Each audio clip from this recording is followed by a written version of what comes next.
Subscribe करें हमारे channel मसले मसाइल को और साथ में बेल आइकन दबा दें। हमारी वीडियो अगर आपको पसंद आए तो लाइक करें, शेयर करें। जज़ाकल्लाह। मॉर्गेज पर घर लेना। इमरान खान कनाडा से। कुछ लोग कहते हैं कि मॉर्गेज पर बवक्त ज़रूरत एक दफ़ा घर लेना सही है, इस बारे में रहनुमाई फ़रमाएँ। नीज़ अगर किसी ने इस तरह सूद पर घर ले लिया हो तो अब इसे क्या करना चाहिए। ये जो आपने कहा कि किसी ने एक दफ़ा घर ले लिया हो तो अब एक दफ़ा घर लेना सही है, ये मुमकिन है किसी ऐसे आलिम ने फतवा दिया हो ये सामने रख कर के इंसान का जो घर है ना रिहाइश का, वो इंसान की बुनियादी ज़रूरत है। तो एक घर चूँकि इंसान की बुनियादी ज़रूरत है, लिहाजा वो ऐसे कर्ज़े पे ली जा सकती है। मॉर्गेज सूदी कर्ज़ा होता है कि आपने बैंक से लोन लिया, फिर आप उसको सूद देते रहते हैं। जैसे हमारे हाउस बिल्डिंग वालों से आप कर्ज़ा लेते हैं तो फिर उनको सूद देते रहते हैं और घर में रहना शुरू कर देते हैं।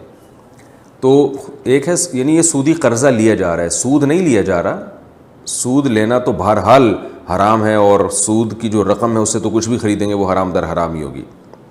लेकिन जो सूदी कर्ज़ा लेना है वो ज़रूरत के मौके पर जायज़ है। सूद लेना नहीं, सूदी कर्ज़ा लेकर सूद देना।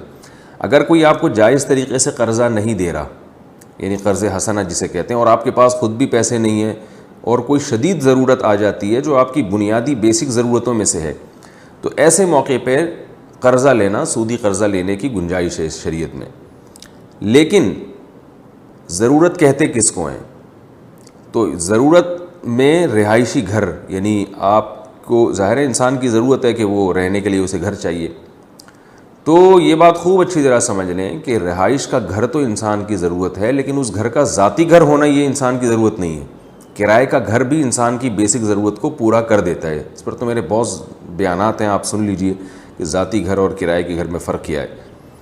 तो इसलिए हमारे यहाँ जो उलमा की तहक़ीक़ है वो यही है कि अगर आपको रेंट पे घर मिल सकता है और आप में इस्तिताअत है कि रेंट पे रहने की, तो फिर आपके लिए मॉर्गेज पर ज़ाती घर ख़रीदना जायज़ नहीं है, क्योंकि घर की जो बेसिक ज़रूरत है वो रेंट पे भी पूरी हो जाती है। मुश्किलात तो होती हैं उसमें, लेकिन ज़ाहिर है हलाल में अल्लाह ने मुश्किलात रखी हैं, हराम आसान है।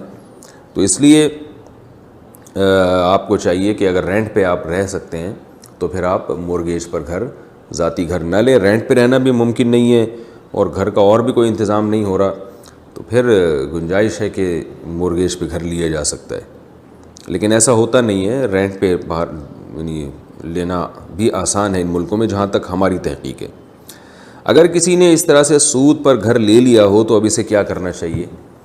घर ले लिया तो फिर तौबा इस्तिग़फ़ार के अलावा और कोई हल नहीं है। तौबा करे, इस्तिग़फ़ार करे, उस घर में रह सकता है, लेकिन आइंदा के लिए तौबा भी करे और जो कुछ हो चुका उस पर अल्लाह ताला से माफ़ी मांगे।